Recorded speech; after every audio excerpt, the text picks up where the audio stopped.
Howdy folks, Anthony Dream Johnson here, broadcasting live out of 21 Studios Global Command in Orlando, Florida. I'm joined by these beautiful patriarchs to my right and left, including Hunter Drew from thefamilyalpha.com, alumni speaker of the 21 Convention, and Socrates, ambassador speaker of the 21 Convention, veteran speaker of the 21 Convention, professional architect, and author at manningupsmart.com, and author, of course, of The Map, your personal guide to sexual marketplace. Hunter has his book here as well, 31 Days to Masculinity. This is actually a special episode of 21 Live, and we're going to be talking about the Patriarch Convention coming up. The 21 Convention Patriarch Edition. We're talking about patriarchy, fatherhood, marriage, family, divorce, all these issues, but specifically geared toward the event coming up this year. The first one in the history of 21 Studios, focused on those topics, focused on fatherhood, focused on fathers, and focused on all the issues and concepts surrounding that in the culture right now. Gentlemen, thanks for joining me. Oh, thank you. Hell yeah. Hunter, thanks for coming to town. Yeah, thanks for yeah. Fresh off the plane, this guy. So we have a lot of topics we were discussing out front. We were smoking the pipes, hanging out, chilling out when you got into town now. One of the ones that really struck me that I wanted to dig in, well, there's a lot of them, obviously.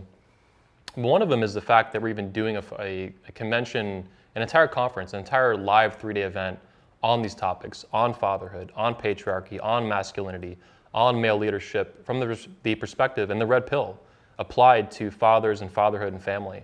So I wanted to talk about why that even exists in the first place and what that means to you guys. Both of you followed the convention for a couple years. You especially, Sock, for a long time. Hunter, you're an alumni speaker now. You've spoken twice. Moving up. Moving up the ranks, man. You're keynoting this event. You're the chief patriarch of the event, and I'm excited to have you, man. Let's actually back up a second. So before we get into the kind of deeper elements of that, you were the one who gave me this idea. You actually approached me for a conference to do for the Family Alpha at some point.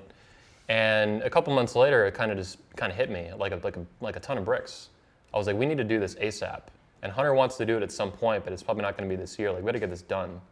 So let's talk about that a little bit. You want to recall that phone call we had about it? I think it was in the summer, maybe August of this year? It was. Or 2018. Dude, I almost crashed. Yeah? So it's a real story. So obviously I had, since the beginning of coming into this sphere, and what it is that we have going on, I created the Family Alpha. The reason I chose that was because I wanted to focus on family. We have a lot of discussions going on for the single men. We've got a lot of guys focused on what to do after divorce, how to improve your relationship professionally, personally. But there weren't as many voices talking about the issues that are specific to family men. And there are a lot of families out there that are struggling. There are a lot of men that are having a hard time. So, and when you say struggling, you mean like at a cultural, social, personal relationship level? Well, look at the entire landscape. I mean, There's no support for fathers. There's nothing for them except for, the Good Man Project. Yeah. There's like when you say, I'm struggling with leading my son, I want to teach my son to be a man, what do? You teach him how to be kind. You teach him how to share his feelings. No, there's no rite of passage being developed by anybody. There's nobody pushing that message. Yeah. So that's really the angle I took. And so originally we did the 21 Con. I was like, this is awesome. Like, I love this. This is huge, though. This covers everything. I fully agree. It's fucking awesome. It is fucking awesome. So wide-ranging in the subject matters, the experts, the individuals that are there. Yeah. You get overwhelmed. Exactly. And this has the ability to come in and focus in for those guys that you continuously hear, where they're looking for these things, they're wanting these things, and it's not generally available. And to have a multi-day event dedicated to this, it's just tremendous. And that's exactly what drove it too. When I was at the 21 Con, I was like, this is great. Yep. What if I could spin this to my focus? The family man, and not Peter Griffin family man. You might as well been throwing gasoline on a fire telling me that shit, dude. Like, of course. Like, I remember I was talking to Tanner. I was talking to Craig James. I was like, dude, I want to do this. Like, I think this would be awesome. And then I brought it to Tanner Guzzi. I was like, hey, dude, if I did this, would you be interested? Because I'm trying to get some names with it. So if it's Anthony, I have support. I gave it to you. Like, dude, that's awesome. Let's go. I was talking to George. Yeah, Bruno. No, Bruno and your George. Oh, yeah. I was like, what do you think about this? And, they're like, oh, it's a good idea. All right, that was October. We did that? Yeah. Fast forward to August. I'm driving home from work. And he texts like, hey, can you talk? Yeah, man. He called, hey, it's green light. We're going to go and we're going to do this. We're going to make an event for fathers by fathers. And I'm like, holy shit. Wait, you forgot the word fuck. We're going to fucking do this. Let's fucking go. Man, I was like, the steering wheel, I'm going to crash on the highway. So I almost died when you told me that. Okay. But dude, Jesus. From there, to here, it's been nonstop. You've seen the speaker list growing. Yeah. You've gotten all the patriarchs coming together. The topics started going. We're having the discussions. The tickets are selling. there is a need for this. I'm surprised by the anticipation, the excitement for it. Like I was hoping it would be good, and I would expect it to be good, but it's been above that. It's such an underserved niche. Oh yeah. You know, Yeah. and it's because you're giving water to guys who they've been walking through a desert with nothing. Yeah. And you're like, hey, here's a glass. Well, it's amazing too. In 2019, we've seen such aggressive hostility to men, masculinity, and fathers with the Gillette stuff, the APA psychological stuff. I didn't know any of that shit was coming. You could have anticipated some more bullshit like that, like 2018 and the years before. But it's been really aggressive this year, 2019. And it's going to escalate. Next 24 months, it's going to escalate. Yeah, you know, the gender war. It's a gender war, a political. Yeah, it's going to continue and it's going to escalate. And this to be done in May to then be released during the height of all that stands in stark contrast to a cultural value. So you sit down and say, seen and being amongst men willing to fight and defend the culture they believe in. I used to think my military service mattered.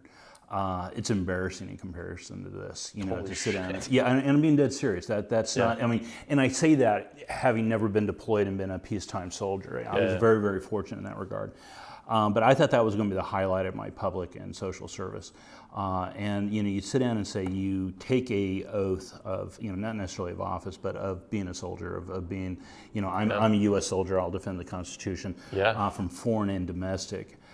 Those words mean something, and I believe they mean something, and they should mean something. Yeah. And to continue that service on in this regard, even though I'm not wearing a uniform, I find it no less valuable or essential. I agree. And I'm terribly proud to be involved with men like you. The culture war is real, and I think every year that goes by, past couple of years, people see that more and more. It isn't a game. It's not just like, oh, haha, culture war. It's like, it's fucking serious. Yeah.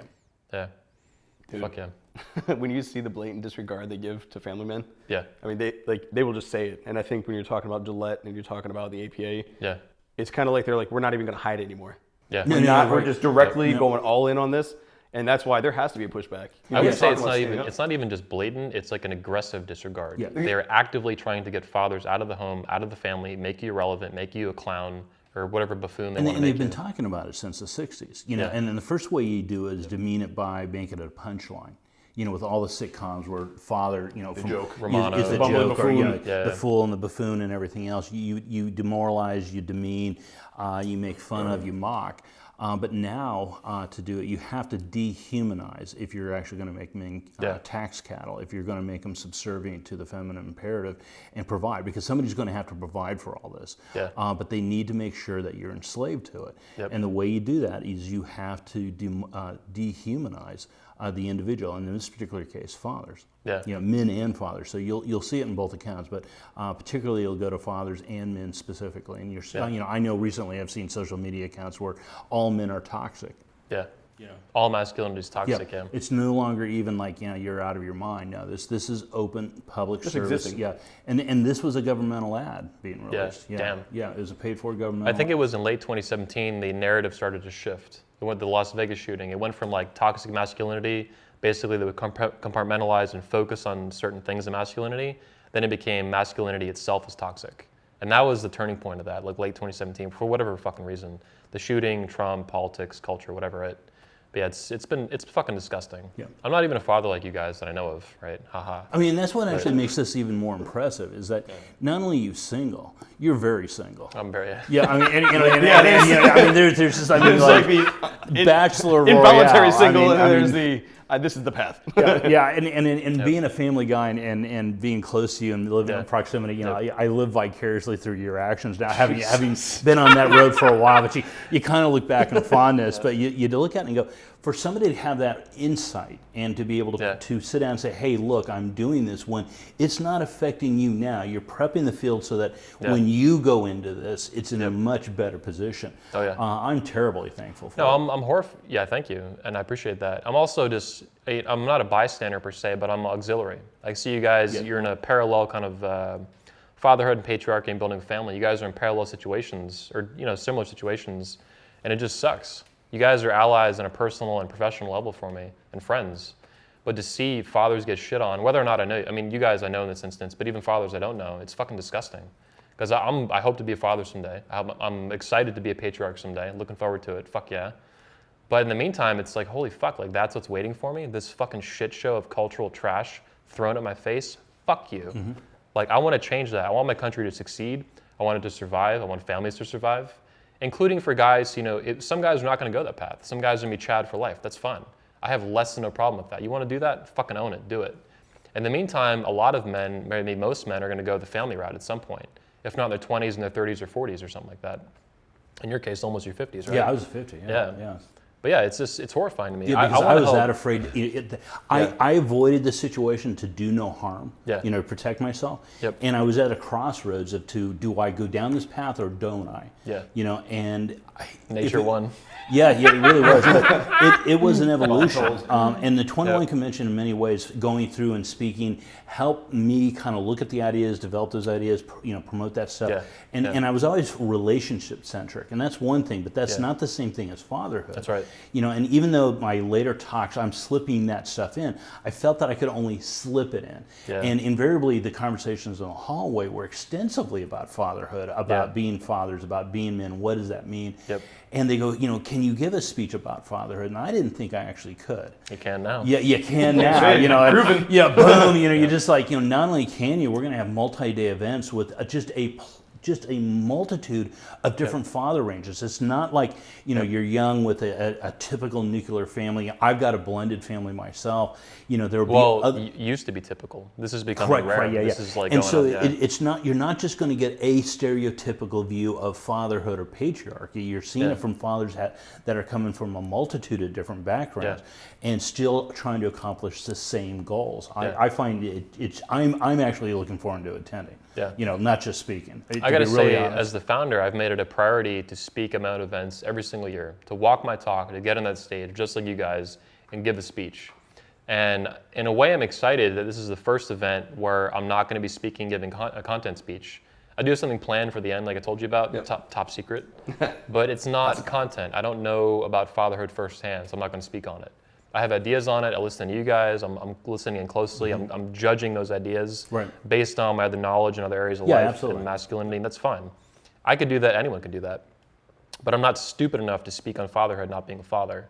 At the same time, I'm super excited to build the event for fathers, to have it be presented by fathers, to have you keynote it, and Rollo and Elliot and you and all these guys. I mean, what a fucking awesome experience this is going to be. I'm excited as fuck. Yeah. Let's look at this for a moment from the outside. I was talking to Goldman, and he said, I was like, dude, why am I here? Alumni speaker. Alumni speaker, Goldman Elise, check him out. Yeah. We're sitting there, and, AJ Cortez, he's got the fitness thing going, and he's just like a brilliant specimen who's just like dropping knowledge and like triggering the hell out of everybody for looking like Jesus. Yep. You got Rollo, the godfather of the red pill. You've got all these guys who have these great niches. Goldman, he's great. He's got a photography game. He does all that. I'm here because I have a nuclear family, and that has somehow become a fuck you to society who's trying to shut it down. Yeah. Just a normal, average, 9 to 5 working, wife, house, son, daughter, dog, cat. That's all I have. Yet I'm here with all these guys who are very unique because that's what makes me unique. Yeah. And that's not normal. That's not okay. That's what we're pushing back against. It's a testament to how sick a lot of cultures become. That you're now like abnormal. Like you're not. This is no longer the norm. Weird. Yeah, it's fucking weird. I agree. And to think about the basis of civilization's always been the family. Yeah. And the fact that this society and culture has been so, we use toxic. I mean, it's. I don't even think it's just even toxic. It's cancerous because it's growing. Yeah. Toxicity doesn't spread. Feminism is cancer. Cancer is. It's cancerous. And it's more aggressive as it's spreading. Yeah, and it is, and it's killing you more, absolutely more vehement. It's not going to stand. You were speaking about all the men that you hear the horror stories. Think about the ones you don't. That's right. The only reason you hear certain stories through us is because we decided to write on Twitter. For every guy that's writing on Twitter, for every man that's talking about family and pushing that positive message, you've got fucking thousands. Well, I think the dark. Ivan Throne says that it's a dark world, and I agree. Yeah. And I think the real darkness is that there are horror stories that are so horrible and horrifying. We don't hear about them because the guys die. They just kill themselves, and we don't hear the story because there's no one to speak it. There's no one to tell it. Right. That's how fucking bad it is. The shit I've been through, the shit you've been through, the shit we've seen different speakers go through, and we've seen read stories in the manosphere and stuff. It's horrifying, some of it. And the worst stuff though is the stuff that goes unspoken. And they have nothing, but you're creating that lighthouse. That's right. We talk about dark world, but a light is being shown. Fuck yeah. You're creating a light that's going to go out. Those guys are going to see they're not alone. And and for anybody watching this, that is the point of all of this. I'm actually have a resource. I'm very critical usually of the power of positive thinking pep rally shit, because to me that's not real positivity. It's fake positivity. What we're doing is fucking badass. It is positive too, but it's not fake. It's like it's deep down, sincere, genuine, deep shit, and I love that a lot. And this world needs it a lot, and I agree. And fatherhood's a good example of that. Like one of the reasons. Let's talk about the name actually, the Patriarch Edition. So I almost called it the Fatherhood Edition, based on our conversations and what I was seeing going on and stuff.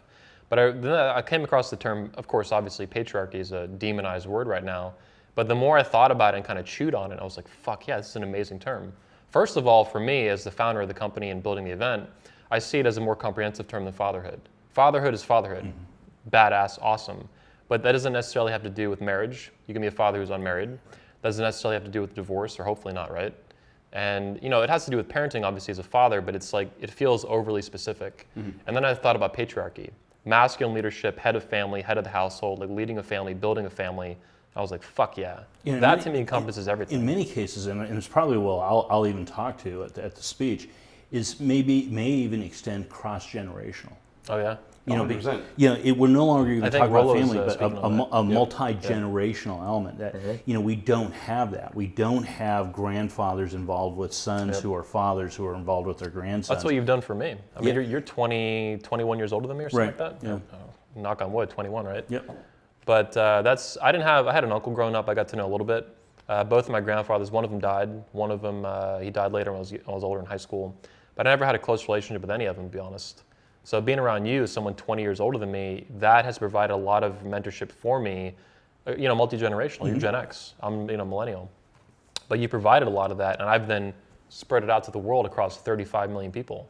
You and the other speakers and stuff like that, current and past. Right. So, yeah. And so this is not just a young men's event. So we talk about blended families or mixed family structuring. We're also talking multi-generational and age structure as well. And I think that is going to be a tremendous range and depth of manhood and fatherhood to be speaking at a patriarchy. I think it's amazing. We're going to have grandfathers like Texas Dom speaking there. Yeah. And then we're going to have attendees in their 20s that are fathers or fathers to be. Or aspiring fathers like myself. I was a father at 22. Like there were men in that. Shit. Dude, I had my son at 22, my daughter at 25. I'm just But damn, so dude. Ryan Stone, you guys actually proved a point. So Ryan Stone in his speech in 2018 said that fathers aren't needed. But you proved the point, right? We don't always agree at the 21 convention. Proved the point though. Good. You were his mentor. It was, but when you look at that, think of all the men that have come to you saying, "I wish my father had taught me this." How many years would have been saved? How much pain would have been saved if the father did it at the young age? We are going to have men who have teenagers. We're going to have men who have infants. And these men, if they're a teenager, you can start changing things now. But if they're younger, my son is 9, my daughter's 6. From the beginning, how many years am I saving them pain by not following a Blue Deal ideology and passing that on to my son? What am I doing by helping instill these values in my daughter before the world gets to where it instills their morals and their values? You're talking about cross or multi-generational mentorship. And I do think that's what Rolo's going to be talking about because it is that important. Good. Is you're catching them and you're saving them from all those years. So Ryan is right. We can help the men who are of age, but we're going to help the men prevent it instead of being corrective action. It's preventative. And that's going to save lives, man. It's going to change the entire trajectory of these kids' lives. And it goes to the fact that, when you look at divorce stats being roughly 50%, you sit down and say, if half the marriages fail, within a family, and particularly where there's children involved, these individuals are going to be underfathered, and so when we talk about when you're underfathered, completely. So what happens when you become a father and you yourself have been underfathered? What you have not had any experience or imprinting to learn from. You're going to pass that trauma on. You're going to pass the trauma on because it's not there. It's just you just don't know. And so an organization like this is stepping in to fill that void. I would sit down and say probably the lion's share of our attendees are coming from broken families and divorced households. Without a doubt. That's the whole manosphere too. That's correct. Without a doubt. And so I think it has a tremendous potential not only to help them, but what I find truly, and this goes back to Greg Swan, which is some of the work that I'm currently doing right now, is that it has the ability to fix a problem before it gets broken. You're making sure that your children are not damaged going forward, so that we talk about the 21 Convention. It's pretty much men bootstrapping themselves up, learning, and there's something to be proud and honest about doing that. But how much better would our lives have been if you just look at it and go, this is this is Greek to me. What do you mean I'd have to learn how to be a father? My dad is already the great role. I just sit down, and I think there was a quote on Twitter that I retweeted that was brilliant, where he sits down and says, I would want my children to look at a hardship in their life and sit down and say, what would dad do? Yeah. And I know your kids are going to do just that. I was just thinking that. That's I wondered, that's so toxic. That's so toxic, I know. Sock. Oh For my my God. son, there's two different paths. There's the kids that are being raised, that we've already become red pill aware. These sons are coming up, and that's just the way they are. Yeah. And my son, I believe, is going down that path. And then there's the guys who had to learn it, and they're going through and fixing it. When these guys meet, though, they're all on the same team. They're all going forward. Right. But the guy he'll find it odd to if he ever watches this video. Like, why did you have to tell people this is how we live? This is just what men do. You don't have to learn to lead. You don't have to learn to take ownership of your responsibilities in life and then carry that burden of performance. That's what men do. Your son will probably end up leading a lot of boys who grew up at his age that didn't get this kind of idea. I certainly hope without a doubt. Parenting and fatherhood. Yeah, without a doubt. Let's actually take a break real quick. Let's focus on our sponsors. So first of all, sponsored by the 21 Convention Patriarch Edition. Coming up this May 3rd to the 5th, 2019, Cinco de Mayo weekend in Orlando, Florida. Get tickets at the21convention.org. That's the21convention.org.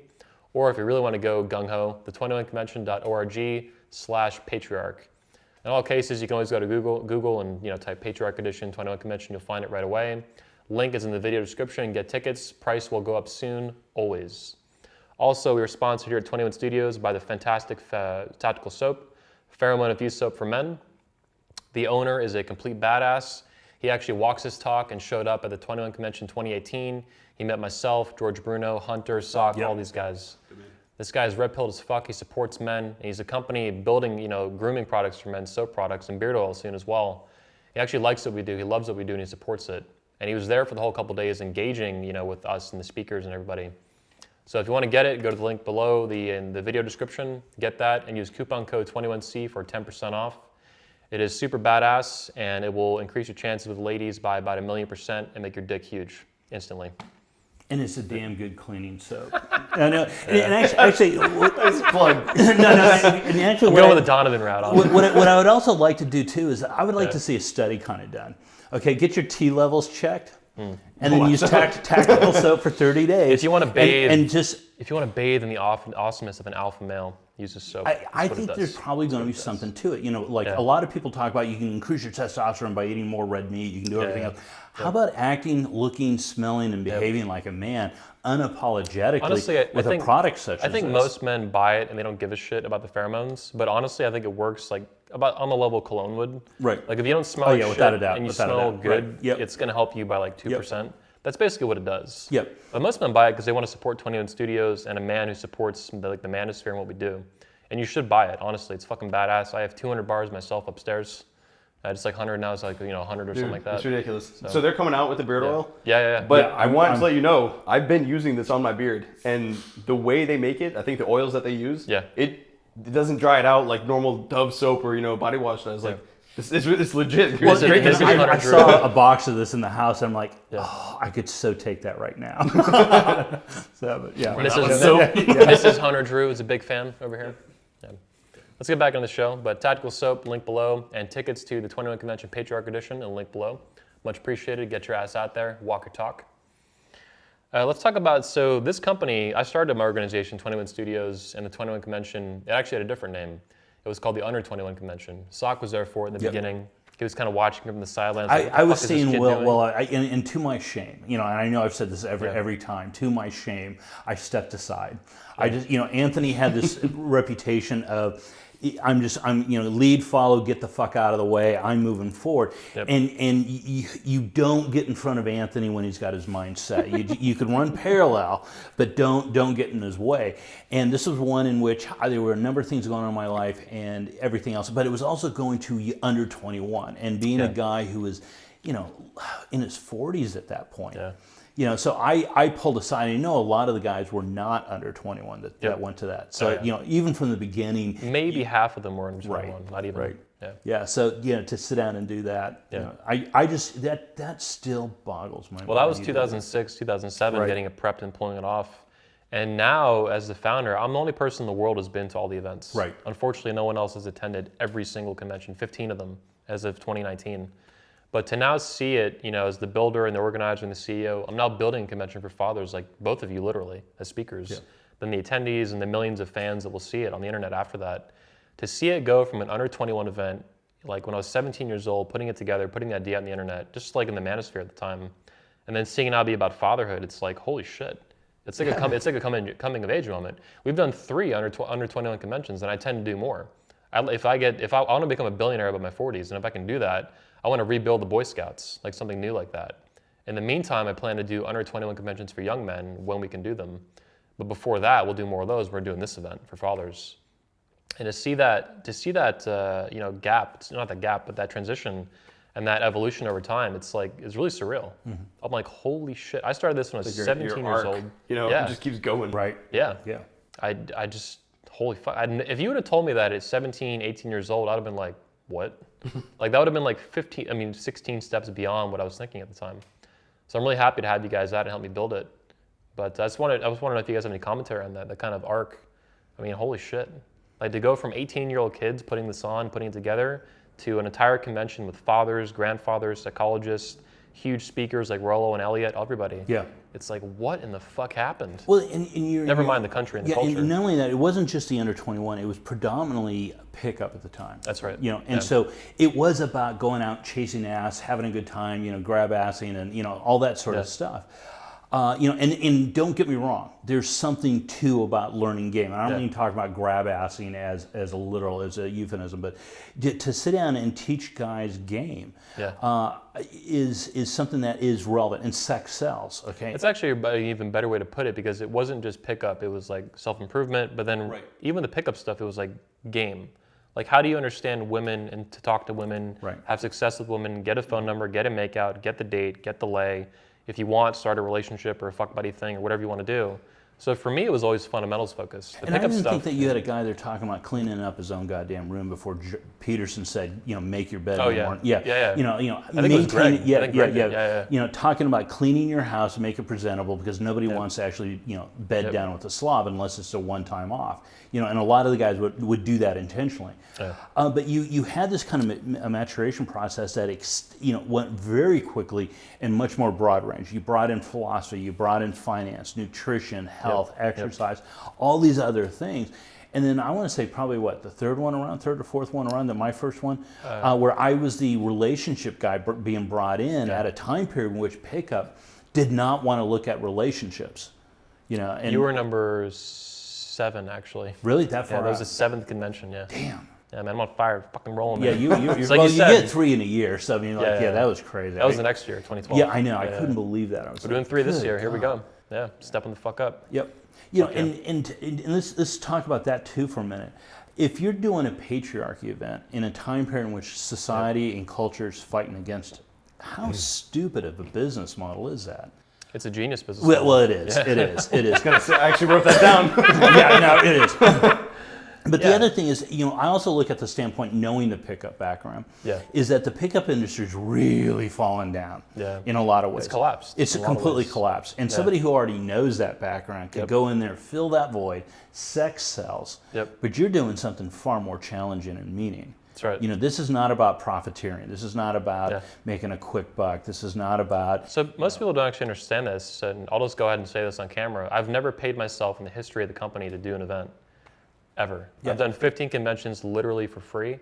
Whether we do, in 2013, for example, in 2015, we didn't do any events. In 2013, I took off, and 2015, both. I made the same amount of money those years as I did in 2012, 2014, and 2016 when I did events. So I do the events for free. There's a couple reasons I do that. The most obvious one that needs to be spoken is that I'm 100% mission focused. Like, I'm balls to the fucking wall, plant the fucking flag, go to fucking culture war, go to gender war, and win this motherfucker. That's why I do that. Because why would I pay myself when I can dump another 20, 30, 40 grand in the conference, in the filming, in the photography, in the production, in, hiring security or whatever the fuck we're going to do, my focus is on the conference. My focus is on the long term. I do own the company, like the vast majority of it, 21 Studios and the 21 Convention, sure. So long range, I have an investment, profit from that on a personal, professional level and financial. But in the meantime, I don't get paid jack shit to do it. Right. I work my fucking ass off night and fucking day till fucking midnight or later every night, almost every night of the year, because I love what I do and I love what we're doing, all of you guys. And I support, and there's no amount of money in the world you could pay me, the money is irrelevant. You can pay me 200 grand to do a conference or $2 or nothing, I don't fucking care. I care about the fucking content, the fucking ideas, and the fucks. All 37 fuck, all the fucks given. 37 bucks to give. Zero fucks given about the feminist, all the fucks given about the fathers. My first speech was 2017, so 2 years ago. Yeah. First time I did anything live. That's my first time doing shit. Yeah. You guys, it was awesome. But, so let me see. So he's been there from the beginning. So this is from an outsider looking in. Yeah. Yeah. The ability to go out with all the chips stacked against you, Yep. and to put this on and go after it. Yeah. That's what we're teaching these guys. Imagine if we could have 15 other Anthony Johnsons, 15 other guys building different programs, because we've had fathers instill values, and then we've had them have a sense of irrational confidence. And you know where I stand. You still lie and planting the flag. That's my fucking thing. Fuck yeah. It's planted behind 21. But the reason is, I've got that same mindset, and it's because of the way I believe in myself. And that's what the patriarch thing's about. Sex sells. Fatherhood doesn't sell. Right. If you look at the Red Man Group patriarchs, we don't get the numbers that the sex in the game does. You're but absolutely we right. get value that is going to have, like you said, generational change. That's right. These fathers who attend this event, their kids are going to go to levels that we can't even fathom. Because the father realized, oh, I need to do this, I need to do this. And that son, one of those sons, is going to try to outdo you with his business. Yeah. And that's the best thing that could happen to us, Right. is they try to compete and win. And when you get all these other fucking guys who are trying to go and do their thing, where they're saying, oh, I just want to follow the imperative, and I want to do what I've been told is acceptable to do, we're going to have kids who are saying, fuck that. I'm going to put 15 events on. I'm going to have 3 conferences or 3 conventions in 1 year and all these things, because those boys believe in themselves. I mean, I'm building this conference because no one else has built it. It doesn't exist. Just like and you're creating little minions who are going to do it, which is fucking awesome. Our primary photographer for 3 years now, he started watching the convention at 11 years old. Almost, I was like, when he told me that this earlier. That was like, holy shit. Like, literally, it was in my house room that did the event at the house he was telling me. So, and I'm like, what? Let's bring it back a second, though. Yeah. What if you didn't believe in yourself and you quit?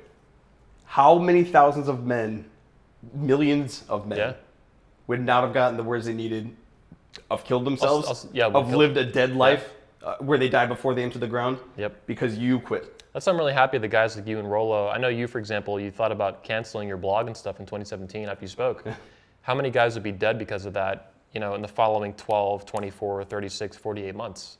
I guarantee you a couple. Some will be fucking dead. Like you literally save lives, the lives of men, and you might get an email from them, you might not. They might just be silent. I think for about, loosely speaking, every one guy that comments or leaves an email, he saved his life, there's another 10 that didn't say anything. Because it's embarrassing or traumatic or emotional or whatever the fucking reason is. It's serious. It really is. And those are real emails. They're hard. Like, I love that my work helps people, but those are hard to read.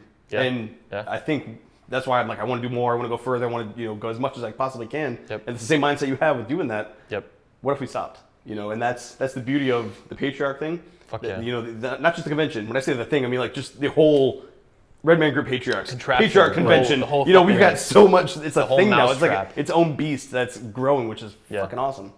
That's how we're going to kill feminism too. That's my personal goal with the company. Create positive media for men, which we've done since day one. Fantastic. Millions of viewers. And then long range, I want to destroy feminism. Like, what is that going to take? That's $1 trillion industry, right? Across America and across the world and the West. It's like, how do you actually take that down? You're not going to outspend them. There's no fucking chance. What are you going to do? You have to win in the minds, the hearts, the souls.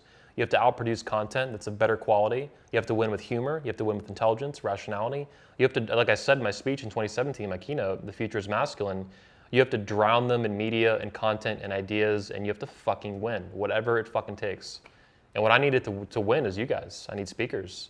In a billion years, I couldn't do what you guys are doing. I don't have the time, the attention, the skill level to do it. I'm doing what I do and focus on what I do best, which is organize you guys like a general. And you guys are my cannons, firing your fucking cannons. The reality is, look, I'm serious. You're going to have how many speakers at this event? 13, 14. I mean, Less than usual. Less Less than than normal. usual. But I think 13, there's going to be 14. no less content. You know, Yeah. if anything, it's going to sound horrible. I'm actually looking forward to the Patriarchy event more than Poland. Okay. You know, and it sounds kind of really odd. Like, how can you say that? You know, it's not about the travel. It's not everything else.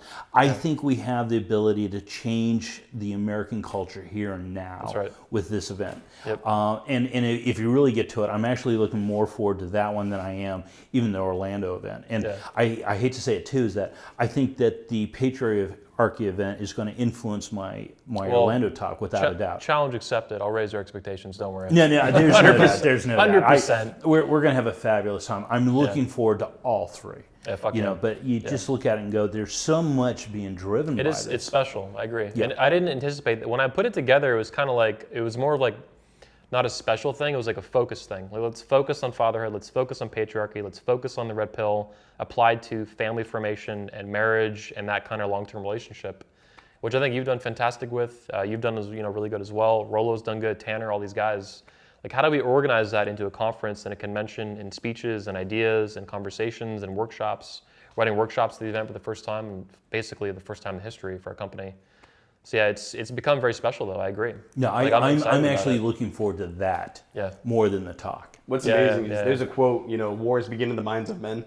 And it's real. Global war, World War II, it started in somebody's brain saying, I'm going to go do this. Yep. The repression of self begins in the minds of men. Well, that's why Poland's important. Europe's been overrun. That's also why your point on, fathers and going and putting that seed out there and giving them the message, that's going to change those minds. It's a war of minds if you really break this down. Is this man going to repress who he is as a man, causing that to happen with the cycle, and it's going to continue to perpetuate the cycle that the son does the same thing? Or is he going to say, you know what? I'm not going to apologize for being who I am. I'm not going to say what's accepted. And that's what makes 21Con separate from everything else out there. You're saying what's not acceptable. Damn right. You've seen the threads. You've seen anytime any man puts anything out there saying, I believe in this. And it doesn't follow the, do more chores to make her wet. Like washing the dishes makes your hands wet, not your girl. Like we all know this. But if you go to any other convention, do more chores, share your feelings, and then you're going to have more sex in your life. Happy life. This isn't about bending the knee to the feminine imperative, to feminism, to women's needs and desires, to their sexual prerogative. This is about making and demanding men rise up. This is about demanding men stand. Let's pause on that too. Yeah. When men do that stuff, when they bend the knee, when they do the dishes, when they do the chore play, all this bullshit recommended by the Good Men Project and every other cuck bullshit organization, there's a couple of them, right? That makes women miserable. That makes men miserable. That makes, by extension, children miserable, which makes the whole family fucking miserable. It's like stupid beyond fucking stupid. So why does anyone do it? That's a whole conversation itself, maybe beyond this little episode we're doing, but it's gross. And what you guys are doing is beautiful. Both of you have gotten compliments I've seen from other speakers, for example, complimenting you on the way you operate your families and lead your families as fathers and as patriarchs, which brings me to my next point. So I almost called it the Fatherhood Edition. And then I was at the last minute before we were going to announce it. I talked to the speakers, you, Rolo, you, and all these guys, right? I'm like, wait a second. Like, fatherhood is a little bit too specific, right? It's not quite it's close, but it's not quite comprehensive enough. And then I also thought with patriarch and patriarchy, I was like, that is so unapologetically fucking masculine right now. It is the pure antithesis of feminism and this toxic feminine imperative that wants to control the society, make it a literal police state. Like, holy shit, what? Yeah. So I just love, when I really kind of, obviously I knew that concept and that term, but when I kind of brought it into the branding for it, I was like, oh, fuck yeah. Like, return to the patriarchy. 100 yeah, exactly. Rebuild the patriarchy immediately.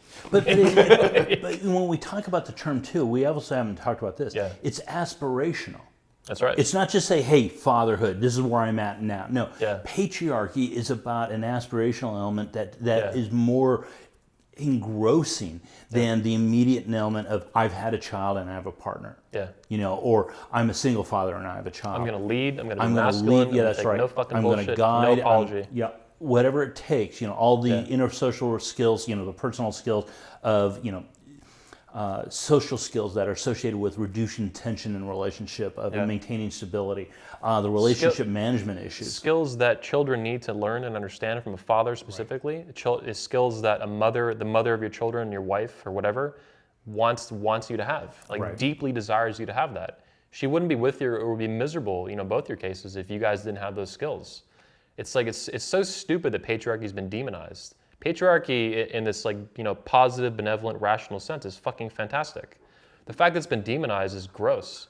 It's like, oh shit, what the fuck is the cat doing? Cat Yo, I'm like, something's happening. Magic, Cat get the just fuck puked out of all the here. Oh yeah. my No, god. she got it. Holy shit, what did this cat do?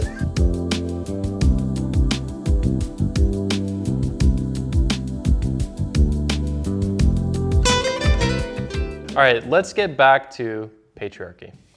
Pussy. which is great.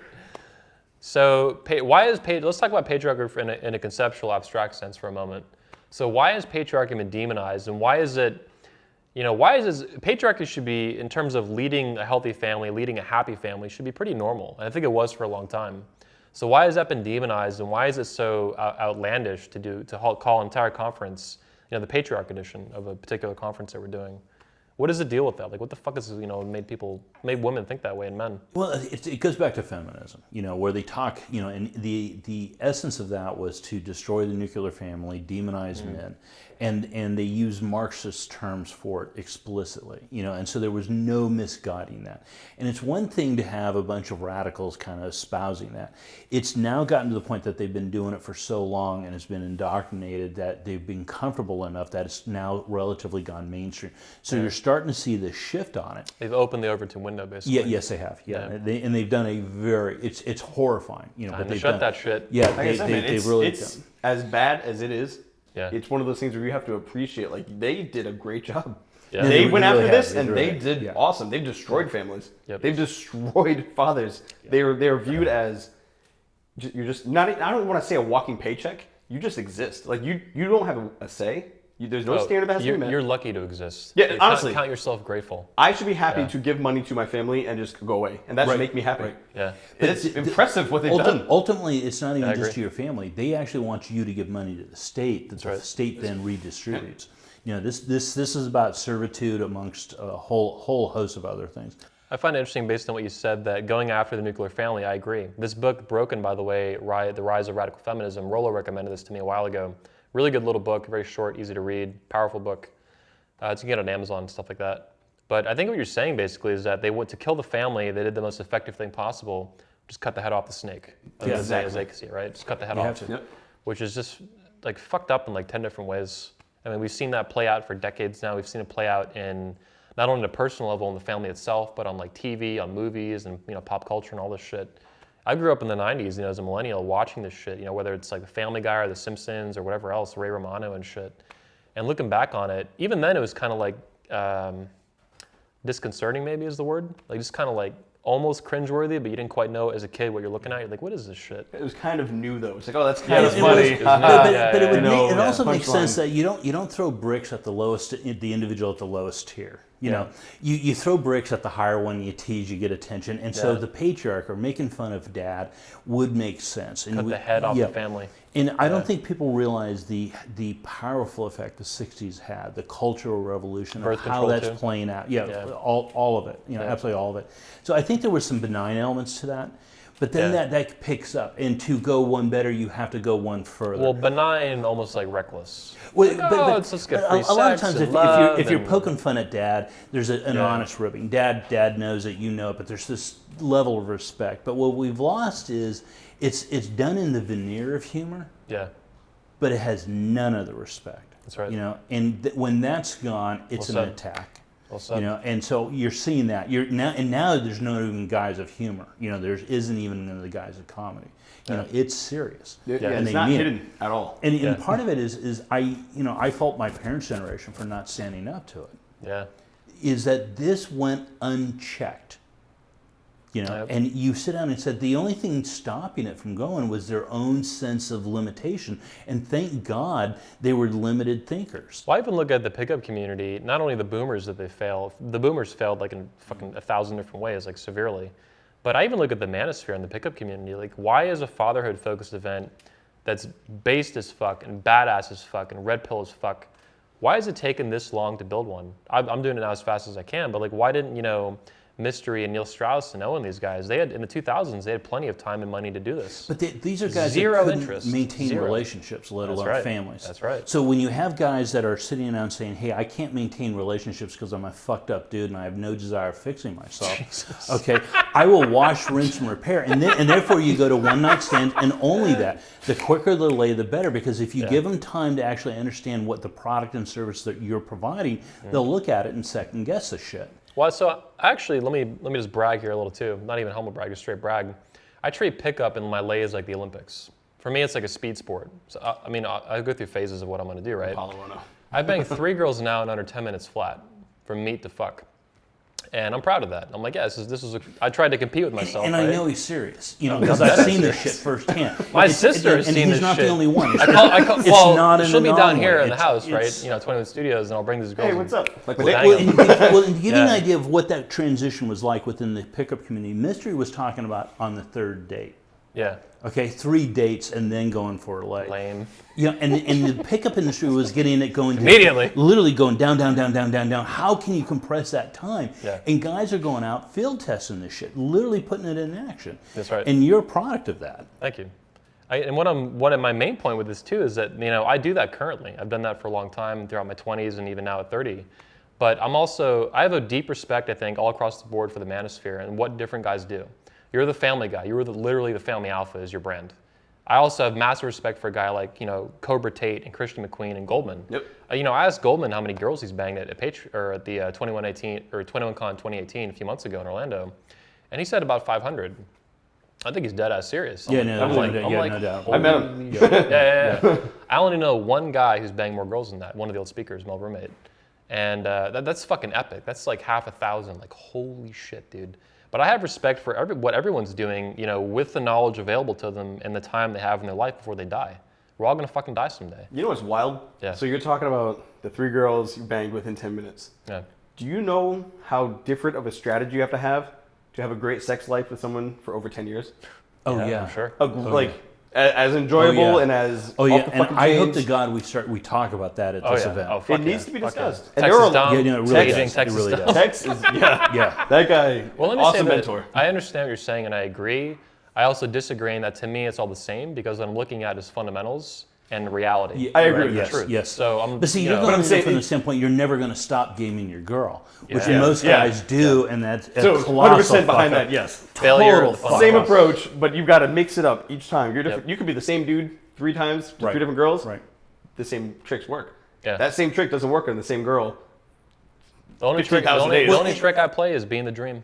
You know, Just doing what I fucking do. Boom. Oh yeah. Well, but It's on the stroke. To your point too, and to your one blog post, I want to actually bring that one up. But it is true. There's something amazingly different between him being single and having women that are competing for his attention to a woman who's gotten your attention, commitment, family, who you have to maintain that attraction and arousal. High with. stakes, man. And that's And that is much higher patriarchs. stakes and much harder to do. Yeah. And not only that, you are worn, you're tired, you're beat down, and goddamn, it's the same old cow I've been banging for 10 years, right? You've got. How do you maintain that attraction? I say that. There was a movie about I forget the name of it, where it's New Cow Theory, where like once a bull gets a cow, he wants to roll off of the cow. It's like, and so you always bring that one up. It's like it's the same old cow. But how do you maintain that attraction level? And how does and by the way, that demand for it to meet hypergamy. You mean arousal and desire? Yeah, a desire, everything else. Hypergamy doesn't go away once you doesn't care. commit. It doesn't give a shit. It doesn't give a shit. You have to make it work for you you. have to answer it for life. Sorry. It's like providing for yourself. You're going to have to breathe, eat, and move. For life. And if you don't, you're going to die. Yeah. And if you don't do that in your marge, your marriage is going to die. Your marriage is going to fail. You're And going you're to gonna fail. fail, You're going to fail yourself. Yeah. You'll fail your wife. You'll fail your children. You'll set a bad example for your daughter of what a healthy relationship looks like. You'll set a bad example for your son or multiple sons and daughters. You'll set a bad example for your extended family, little nieces and nephews and shit. I have a little. I'm apparently going to be an uncle in a few months for my first time. So fuck yeah, thanks. But it's pretty wild, man. I want to get back to it though a little bit here. That like even as I'm not speaking at this event, but I'm building it. I'm excited to be a father someday. In the meantime, I'm just slaying pussy as much as I can. Yeah. But I'm also like looking ahead, like what kind of life am I going to live, then?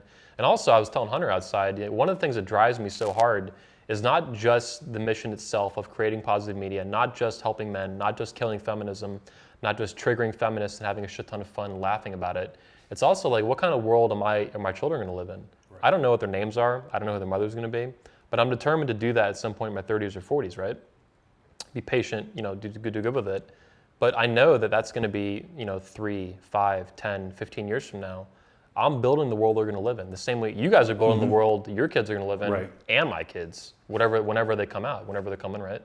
So that's what drives me. That's part of what drives me. It's not the majority of it, but it's a good chunk. That conversation was actually a really good one. I mean, yeah. So when I was talking, so I'm here right now in Florida. Yeah. I could have stayed home with wife and kids. Right. You've left your house at home and family to be here. I believe in this, to that level. And, I've missed baseball games. We were talking about that the last one, which they won. My kid struck out 13 guys. So. I was super pumped. She actually does better when I'm not there, which is weird.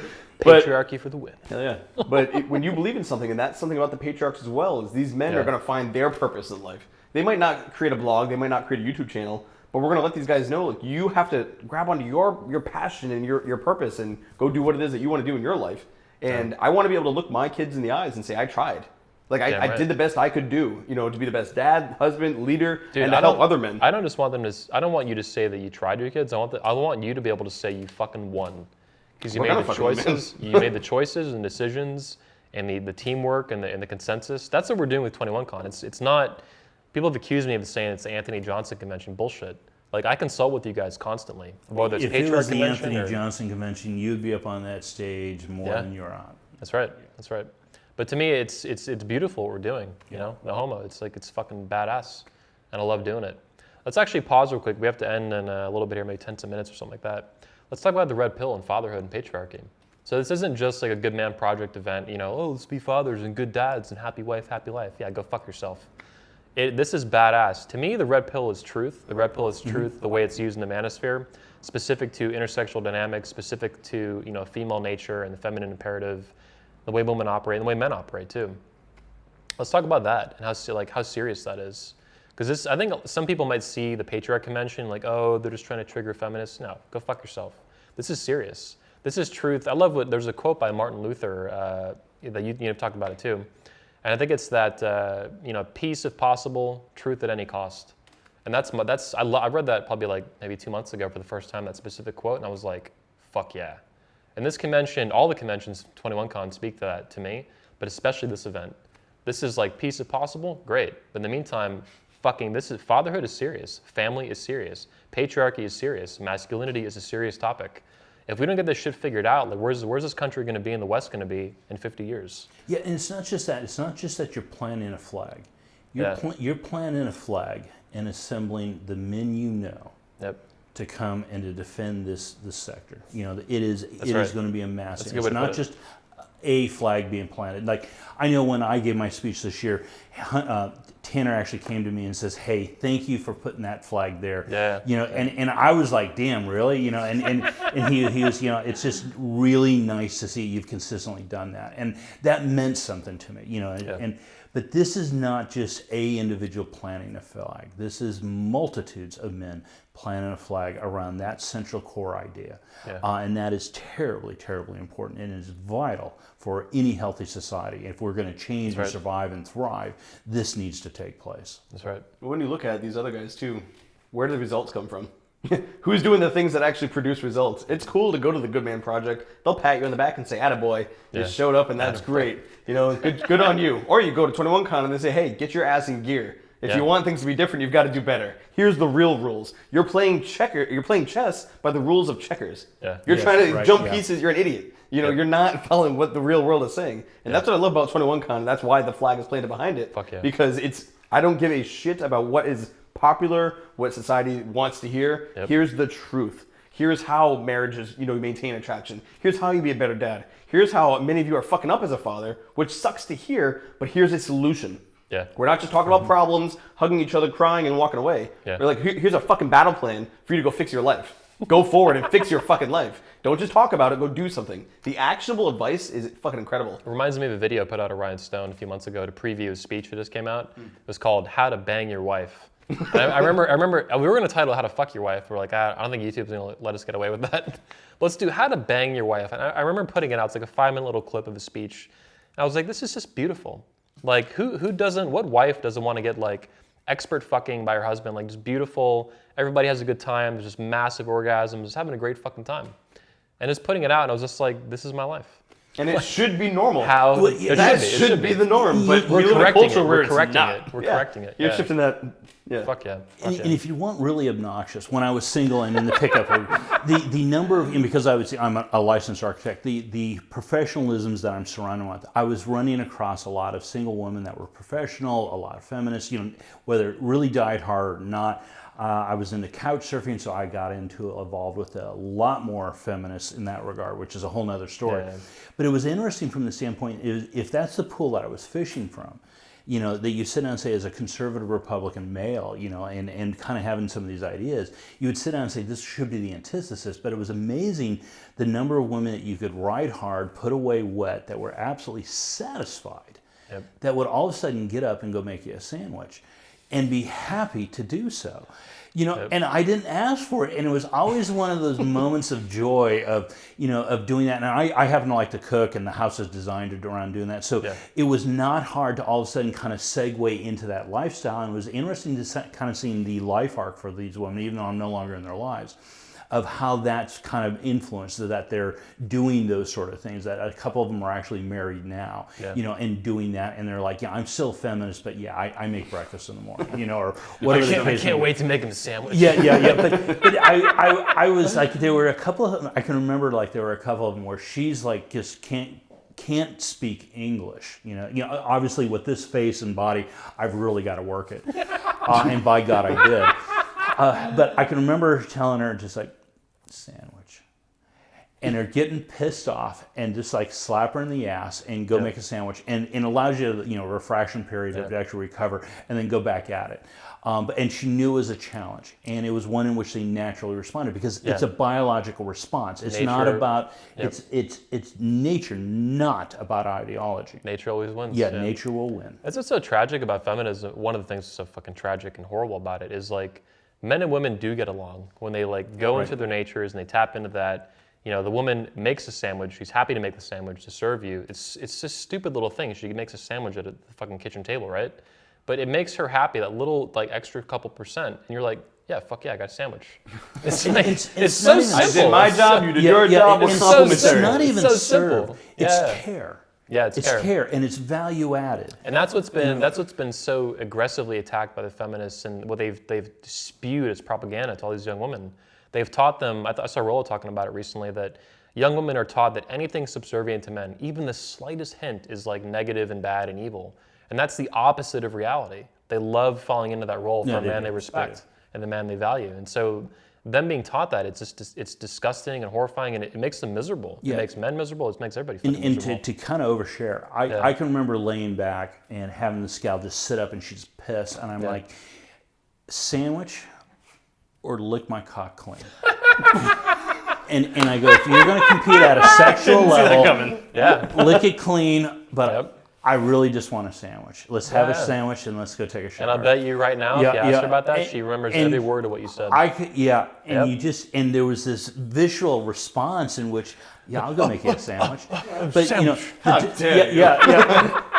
and it was fabulous. But going back to the red pill, the problem with the red pill community that I see too much is that it was, in euphemisms totally involved here. It was really trying to initially identify the matrix, understanding what's really going on, understanding what a woman's hypergamous interest is, as opposed to a male's, and understanding it. But it doesn't get beyond that. That's the challenge we are obligated to meet. Well, I think they've tried to, like with the Mary Red Pill, like where Ryan and Hunter were more involved with, especially Ryan still. Right. But I think what really happened is that they're kind of. I think Rollo did a good job of this in his Patriarch post for this upcoming convention. It was great, yeah. It was. He went overboard. I thought he went overboard. I was impressed, like genuinely. I was like, holy shit. I was expecting just like an announcement post, not like fucking here's the concepts and the abstracts behind it. But I think the red pill community and the manosphere, but especially the red pill, maybe MGTOW is even worse actually. They're very triggered by anything that is even remotely like applying the red pill to family formation, marriage, illegally, which sucks. I'm not in favor of that. Right. Yeah. But fatherhood and family, they're like super off put by it. It's like, go fuck yourself. This is just as valid. Building a family is just as valid as being Cobra Tate's fucking great grandfather. Being Genghis Khan, Cobra Tate style or something, right? These are options you have with knowledge. Yeah. To make your fucking choice, and choices have consequences. There you go. Yeah. Setting up 2019. I like it. For the 2018 speech, that's how I started it. I was like, I don't care if you're married. I don't care if you're divorced. I don't care if you're spinning plates. Like, I'm just talking to you as a man and to the merit of your character. That's what matters. And with the red pill community, I mean, I think they are starting to come around to it. Yeah. But whether we like it or not, there are men who are going to be married and start families. Yep. Whether there are men who are going to do the private thing, there are men who are going to do the government sanctioned. Yep. I don't give a shit what you did. Let's make you the best you can be. That's right. I don't care about anything else. And it's all about the work. Developing character. So when we talk about little MGTOW guys not wanting to do this, it almost reminds me when we talk about boot camp, the guys that resisted training on boot camp that, I can't do 100 push-ups, or, you break it out, 20, it's literally looking at that. You're doing that, what, 7 days? March 6th. March 6th. Yeah, new round. round. Proud sponsor. Yeah. Proud sponsor. Yep. But the notion of breaking out 100 push-ups over the course, 5 times, 20 push-ups over the course of the day, you can do that. You can condition yourself to actually do that. But it's about having standards. It's about developing character, and that's what this Patriarchy event is really looking at doing. It's not just here's a Band-Aid over a gaping wound. Yeah. It's about developing the character so that you can rise and stand and emanate out. And one of the things I really like about it, it starts with the individual from the inside out. It's not going on the outside trying to how to for women how to make men better for women, or make women better for men. No, it's how do I make myself better that I can be a viable and productive and worthwhile father. I wrote exactly that. Fixing the man fixes families. Yeah. That's how it works. Yeah. Well, I think what the red pill is really triggered by, I think a lot of them are really upset by what's going on. I think what it's doing is it's like we're applying the red pill to something that they've ignored or kind of downplayed for so long, and we're like proudly, unapologetically going for it. Like, yep, patriarchy, fatherhood, masculinity, marriage, fuck yeah, 100%. And that's always been downplayed as like, oh, you're beta, you're all this bullshit. It's like, fuck Dude, you, I've been man. called a faggot so many times. Yeah. You're married, faggot. It's like, fuck that's where it ended. Well, and I love the memes that we show MGTOW where they sit down and go, you get to keep all this, and some guy buried with cash, there's cash all over him. Well, let me say this. None of it's true, though. Let me plot this. So I think what the red pill does is everyone says, hey, it's a prexology. This is the consensus right now, right? And I agree. It's a prexology. It's a mechanical guide to fix your car, do this, understand women and the truth, right? And the reality of it. Sure. They say that, but when push comes to shove, when it comes to family, parenting, fatherhood, marriage, all this stuff, all of a sudden that goes out the window. All of a sudden, no, that's for betas, fuck you, all this shit. It's like, no, you said it's for, the knowledge is the knowledge. How you apply it is up to you to make a decision, to make a choice, to make a conclusion, for how you're gonna apply it to your life and your values before you fucking die. Andrew the Private Man was a speaker of this convention. You met him, interviewed him back in 2016. Yep. That guy's dead as a doornail. Yeah, I know. We're all gonna fucking die someday. Yep. Everybody, you're gonna be dead long before I am probably. Yeah. Andrew's dead, Rollo's gonna be dead before I am, Texas Dom. These guys are gonna be fucking dead. It's like, what are we gonna do between now and then, whether you're 20, 30 like myself, or 50 or whatever, or 30, what are you, 32 or something? 32. Yeah, it's like make a fucking choice and make a decision, take the knowledge and apply it. And I think what we're doing at Patriarchs Convention is we're highlighting that cognitive dissonance that these guys have. They say it's a prexology. They say it can be applied to anything. Right, but when you push push comes to shove, no, it's fuck you. It's like, easier yeah, not to. It's just easier not to, and we're calling it attention that they're choosing not to. That's right. Yeah, we're shoving it up their ass. And that's full uncomfortable. force. That's an uncomfortable reality Yeah. to face. Yeah, without lube. Yeah. Yep. Fuck yeah. So I'm that wasn't the point. That wasn't the intention. I didn't think about that not even 10 steps before that. I was just doing the fucking conference, doing the fatherhood focus. Hunter inspired it, all this stuff, and the patriarch focus. It came together really beautifully. I'm really excited. Yeah. Ticket sales are on fire. They're almost at 2018 levels, which is impressive. It's a focused event. Like a lot of guys who want to be Chads are going to be like, why would I go? Well, I mean, whatever. If you want to go, then go. But a lot of guys are fucking going. We have about 70% of the sales so far for 2018, comparatively. Yeah, which I know didn't one of the expect. guys I'm corresponding with is actually choosing to go to the Patriarchy event rather than the Orlando event. Yeah. Because he goes, it's so focused. Yep. Yeah, we'll get him a both. And I'm We'll get like, him a both. Yeah, but you can't resist the dream, baby. The dream team. This is the dream team. Yeah. With that said, I think we should start wrapping up here. Okay. Closing remarks, gentlemen, for the upcoming conference, the 21 Convention Patriarch Edition, first inaugural event. I think we'll repeat it in the future, see how it goes, so see how frequently we do it. I can't see how it won't be a standard event. Yeah. I just can't see. I agree. I just don't know about the frequency because I have my priorities are like American event, Europe event, Patriarchy event, and then the 22. You got a lot going on. So I got a lot. And that's a good problem to have. Where you got to figure out how do I do more where you're not able to have to be involved as much. I mean, we got to make fathers. Because and by the way, no, you don't talk about this. Yeah, that plus all the other things that you're talking about doing as well. Yeah. You know, so you've got a lot on your plate you've got to figure out. But no, I just can't see this not being just a single one-off event. Yeah, I agree. And initially I was like, maybe it'll be a one-time thing. I doubt we won't do it again. It's like how we do it every 12 months, every 18 months, every 24 months. We'll see. We'll figure it out though. That's what I do best. I think you're going to do this one for 1 year and 1 year because you got to get one inside the election period. And if this is going to be a gender war, you need one just before the election. Holy fuck. Oh yeah. Holy fuck. Oh yeah. Triggering to the 9,000 level. Hunter, any comments? Yeah, absolutely. I mean, I'm obviously biased in the fact that we're doing a family event. I've got the family alpha. I'm fucking all about fatherhood. Is your wife coming? No, I'm going solo. Okay. Bachelor. Really? Yeah. Right. She came last time, 2018. She did. She really enjoyed it. It was amazing. It's you know what? Total side note. All the women that say, 21con, blah blah, talk to my wife. Ask her how she felt. She actually, we did a podcast on it. Yeah. She said I loved it. Everyone, the men were gentlemen. Everybody's respectful. The message was for men, but it was never, anti-women. Let's go down. It's teaching men how to be great men and better men, and just go out and do their thing, get exactly what they want from life. She was also the first person in the world to buy this hat. Yeah, dude, my wife, first one to buy it. I was like, oh fuck yeah. She saw it when you presented it, I guess. Brought it to the table. She's like, fuck yeah. Jumped on it, first one in line. Yep. But for this, I mean, there's plenty to say about it. We've been talking for an hour. Yeah. But when you look at this and you really break it down to the elements, we're going to be helping men find that confidence and competence in self. And when you look at, and we were talking about this outside, their sons and their daughters, when these men go home, will never be the same.